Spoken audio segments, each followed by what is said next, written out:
There's environmental controls that the operator responds to. And to respond to environmental controls, there's some cleaning functions of the boiler where we cease if we have opacity concerns. There's also load drops that the operator is authorized to take and to actually meet our environmental standards and applications. We're now at the turbine room, and here is where the steam has left the boiler and comes to the high pressure turbine and runs a shaft. The high pressure turbine's here, runs a shaft that turns the generator. The generator's on the end of this long shaft, and the generator what ultimately produces electricity. Okay. There's a rotating magnet that we turn that actually imparts energy into the transmission distribution system. Making electricity. Okay. And what we do is we make electricity here at 18,000 volts, and it gets stepped up on the other side of this wall at 138,000 volts. Wow. The higher the voltage level, the less losses there are to transmit.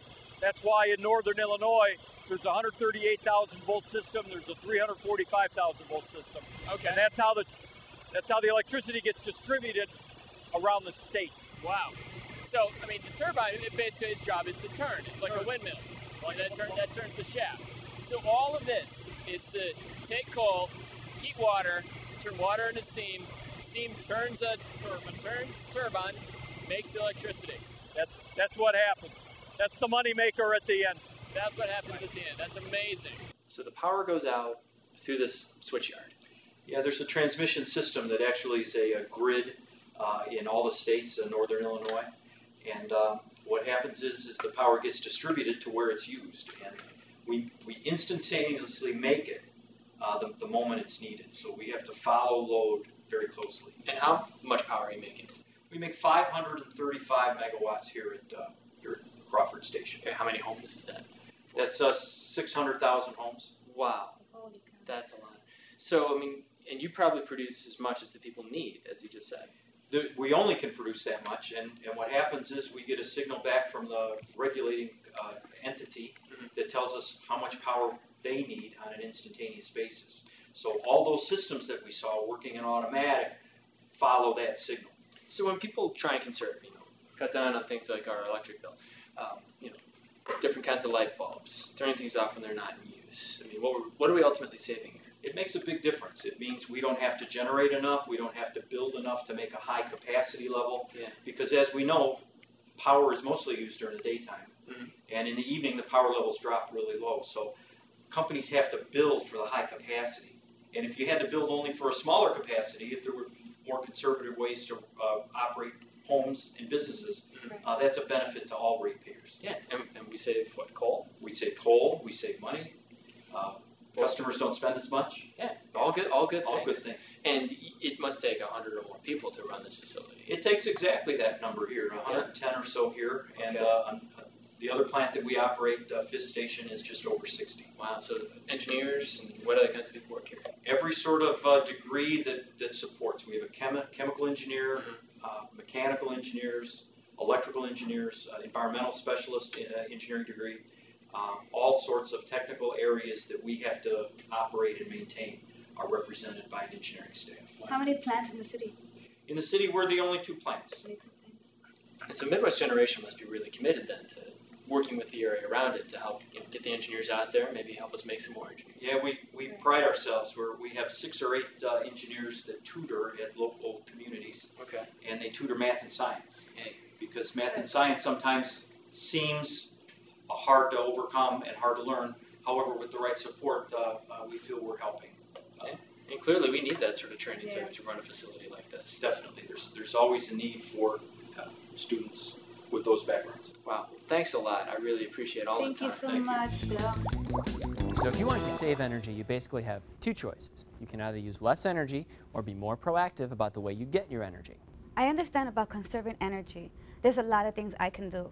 This compact fluorescent light bulb uses 13 watts of power compared to the 60 watts of power. Yeah, that's one way to save. Which is really good. So I can save energy by using less stuff in my house. It's going to be tough, but it's just a matter of discipline. Very good. So what do you mean about being proactive? What I mean is stay informed. Pay attention when you hear about these things on the news. For example, there are a lot of companies that are trying to change the way we get our electricity.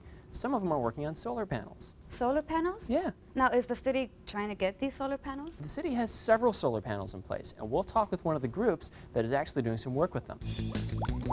I'd like to see it everywhere. It'd be wonderful if we had panels on top of everybody's house in the city of Chicago. The contractor that we used has installed more than 1,000 solar thermal units around the Chicagoland area in the course of the last 20 or 25 years. And these are not, brand new technologies. They've been around for a while. Actually, you could probably call that technology centuries and centuries old. People have been using solar energy to heat hot water for years. We're using sunlight to make electricity. The panels themselves make electrical power by the light striking them and discharging electrons, and we capture those electrons and turn them into an alternating current and feed it right into our system.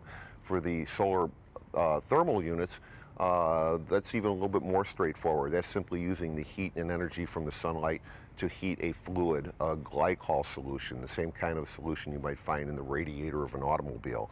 And we use that solution and run it through a heat exchanger, and we heat our water that way. So I hope you have a good understanding of what it takes to turn on a light bulb and save on your electric bill. Yes, I have a much better idea now, thank you. Good. Do you also understand that the things you do to save not only help you with your own costs, but help us save resources as well? Yeah, not only do I know to turn things off in my home, but to be more efficient with the things I consume. Wasted food is wasted energy. Exactly. Every time you save on the amount of electricity you use or the things that you consume, you're not only saving with your bill, but you are also helping our planet.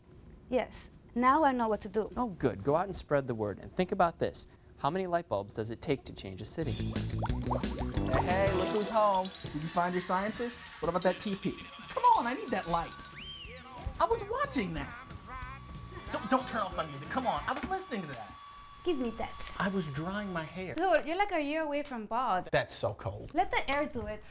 This is such a waste. Come on.